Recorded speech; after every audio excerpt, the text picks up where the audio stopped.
കൊല്ലം ശാസ്താംകോട്ട ഗ്രാമപഞ്ചായത്തിലെ താൽക്കാലിക ജീവനക്കാരൻ ലക്ഷങ്ങളുടെ തിരിമറി നടത്തിയതായി പഞ്ചായത്ത് സെക്രട്ടറിയുടെ പരാതി. പ്രൊജക്ട് അസിസ്റ്റന്റും ഡിവൈഎഫ്ഐ കുന്നത്തൂർ പഞ്ചായത്ത് മേഖലാ സെക്രട്ടറിയുമായ കുന്നത്തൂർ കൊല്ലാറ എബിൻ ഭവനത്തിൽ എബിൻ കി ഷിബു ആണ് തട്ടിപ്പ് നടത്തിയത്.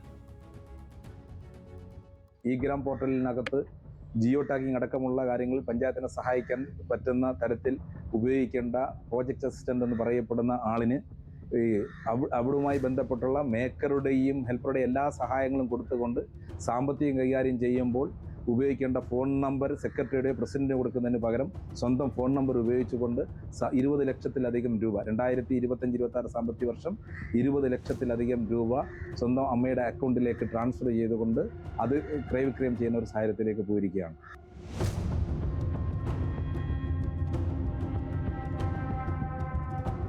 27 ലക്ഷം രൂപയുടെ തട്ടിപ്പ് ഗ്രാമപഞ്ചായത്തിലെ താൽക്കാലിക ജീവനക്കാരൻ നടത്തിയതായാണ് പ്രാഥമികമായി ലഭിക്കുന്ന വിവരം. ഈ തുക എബിന്റെ മാതാവിന്റെ അക്കൗണ്ടിലേക്കാണ് മാറ്റിയത്. ഓഡിറ്റിംഗ് വിഭാഗം നടത്തിയ പരിശോധനയിലാണ് തട്ടിപ്പ് കണ്ടെത്തിയത്. കുന്നത്തൂർ പഞ്ചായത്ത് സെക്രട്ടറിയുടെ പരാതിയിലാണ് താൽക്കാലിക ജീവനക്കാരന്റെ ഞെട്ടിപ്പിക്കുന്ന തട്ടിപ്പ് വിവരങ്ങൾ പുറത്തുവന്നത്. ഇതിനകത്ത് യാതൊരു ഇടപെടലുമില്ലാതെ പരിശോധന കൃത്യമായി നടത്താതെ പഞ്ചായത്ത് സെക്രട്ടറിയോ പ്രസിഡന്റോ അറിഞ്ഞില്ല എന്ന് പറയപ്പെടുന്നത് നമ്മളെ ഞെട്ടിക്കുന്ന കാര്യങ്ങളാണ്. സ്വാഭാവികമായിട്ട് ഇതൊക്കെ ഇത്രയും ഈ 10 വർഷക്കാലം ഇത് എങ്ങനെ കൊണ്ടു നടന്നു എന്നുള്ളത് നമ്മൾ ഞെട്ടിക്കുന്ന കാര്യം.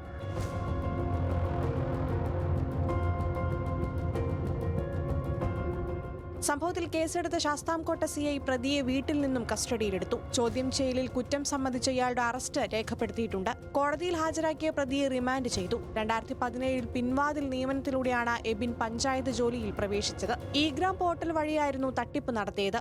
പ്രൊജക്ട് അസിസ്റ്റന്റിന്റെ ജോലി ടെക്നിക്കൽ പ്രശ്നങ്ങൾ പരിഹരിക്കുകയും ജിയോ ടാഗിംഗ് അടക്കമുള്ള കാര്യങ്ങൾ ചെയ്യുക എന്നതുമാണ്. എന്നാൽ സമാന്തര പ്രസിഡന്റായി പഞ്ചായത്തിൽ വിലസിയ എബിനെ സാമ്പത്തിക കാര്യങ്ങൾ കൈകാര്യം ചെയ്യാൻ ചുമതലപ്പെടുത്തിയത് LDF ഭരണസമിതിയാണ്. അതിനിടെ എബിൻ നടത്തിയ തട്ടിപ്പിനെ കുറിച്ച് മുൻ പഞ്ചായത്ത് ഭരണസമിതിക്കും നിലവിലെ ഭരണസമിതിക്കും സെക്രട്ടറിക്കും ഉൾപ്പെടെ വ്യക്തമായി അറിയാമായിരുന്നുവെന്ന ആക്ഷേപവും ഉയർന്നിട്ടുണ്ട്.